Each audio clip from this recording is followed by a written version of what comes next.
LPU ప్లేస్మెంట్ల రికార్డులు సృష్టిస్తోంది. Final year student 2.5 కోట్ల ప్యాకేజ్ పొందుతున్నారు. 1700 మందికి పైగా ఎల్పియు స్టూడెంట్స్ 10 లక్షల నుంచి 2.5 కోట్ల ప్యాకేజెస్ పొందారు. విద్యా విప్లవం ప్రారంభమైంది లవ్లీ ప్రొఫెషనల్ యూనివర్సిటీలో. కూటమి నేతల మధ్య కలహాలు ప్రజల పాలిట శాపాలుగా మారుతున్నాయి. ఎవరికి వారు అధికారాన్ని ఎంజాయ్ చేస్తూ సొంత సంపాదనల కోసం గొడవ పడుతూ ప్రజా సంక్షేమాన్ని పట్టించుకోవడం లేదు. ఉమ్మడి అనంతపురం జిల్లాలో టీడీపీ బీజేపీ నేతలు వ్యవహరిస్తున్న తీరు దీనికి నిదర్శనమని రాజకీయ విశ్లేషకులు భావిస్తున్నారు. ఓ బీజేపీ నేతపై టీడీపీ నేతలు ఏకంగా హత్యాయత్నం చేయడం రాజకీయ వర్గాల్లో తీవ్ర చర్చనీయాంశంగా మారింది. ఇంతకీ అక్కడ జరుగుతున్న రాజకీయాలేంటి? ఎందుకోసం టీడీపీ బీజేపీ నేతలు కొట్టుకుంటున్నారు? Watch it. ధర్మవరం నియోజకవర్గానికి బీజేపీ నేత సత్యకుమార్ ప్రాతినిధ్యం వహిస్తున్నారు. ఆయన చంద్రబాబు క్యాబినెట్లో ఉన్న ఏకైక బీజేపీ మంత్రి కూడా.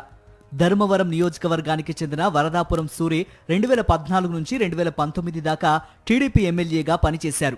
ఆ తర్వాత బీజేపీలో చేరి అదే పార్టీలో కొనసాగుతున్నారు. మాజీ మంత్రి పరిటాల సునీత రాప్తాడు ఎమ్మెల్యేగా ఉండగా ఆమె తనయుడు పరిటాల శ్రీరామ్ ధర్మవరం నియోజకవర్గ టీడీపీ ఇన్ఛార్జిగా బాధ్యతలు నిర్వహిస్తున్నారు. ఇక అసలు విషయానికొస్తే ధర్మవరం నియోజకవర్గంలో కూటమి నేతల మధ్య గొడవలు పరాకాష్ఠకు చేరుకున్నాయని సమాచారం. ఇక నుంచి ఎమ్మెల్యేగా గెలిచిన మంత్రి సత్యకుమార్ కు నియోజకవర్గ టీడీపీ ఇన్ఛార్జ్ పరిటాల శ్రీరామ్ కు మధ్య విభేదాలు తారాస్థాయికి చేరుకున్నాయని ఇద్దరు నేతల అనుచరుల ద్వారా అందుతున్న సమాచారం. ఈ ఇద్దరు నువ్వెంత అంటే నువ్వెంత అనేదాకా పరిస్థితి వెళ్ళిందట.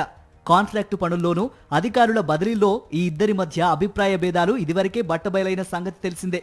ఈ నేపథ్యంలో ఎప్పుడు ఏం జరుగుతోందోనని స్థానికులు భావిస్తూ ఉండగా ధర్మవరం మండలం చెగిచేర్లకు చెందిన బీజేపీ నేత మాజీ ఎమ్మెల్యే వరదాపురం సూరి ముఖ్య అనుచరుడు అరవింద్ రెడ్డిపై టీడీపీ నేతలు హత్యాయత్నం చేశారు. రాప్తాడు నియోజకవర్గం చెన్నై కొత్తపల్లిలో పరిటాల వర్గీయులు రాడ్లు కర్రలతో దాడి చేశారు. పరిటాల శ్రీరామ్ తనపై దాడి చేయించారని బాధితుడు ఆరోపిస్తున్నారు. గతంలో శ్రీరామ్పై సోషల్ మీడియాలో కామెంట్స్ చేసినందుకు ఆయన వర్గీయులు దాడి చేశారని బాధితుడు చెబుతున్నాడు. శ్రీరామ్ అనుచరులు తనను కాళ్లు పట్టుకోవాలని కోరారని, అందుకు నిరాకరించడంతో తనపై హత్యాయత్నం చేశారని, ఇదంతా పరిటాల శ్రీరామ్ చేయించారని బాధితుడు అరవింద్ రెడ్డి ఆరోపిస్తున్నారు. అయితే ఇరు వర్గాలు ఎదురెదురుగా రావడం వల్లనే గొడవ జరిగిందని, టీడీపీ బీజేపీ నేతలు ఇద్దరికీ గాయాలయ్యాయని పోలీసులు చెబుతున్నారు. ఈ ఘటన ధర్మవరం టీడీపీ బీజేపీ వర్గాల్లో హాట్ టాపిక్ గా మారింది.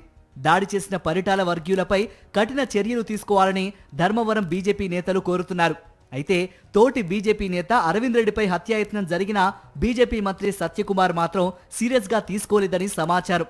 గాయపడిన బీజేపీ నేత అరవింద్ రెడ్డి మాజీ ఎమ్మెల్యే వరదాపురం సూరి ముఖ్య అనుచరుడు కావడంతో మంత్రి సత్యకుమార్ నిశ్శబ్దంగా ఉంటున్నారట.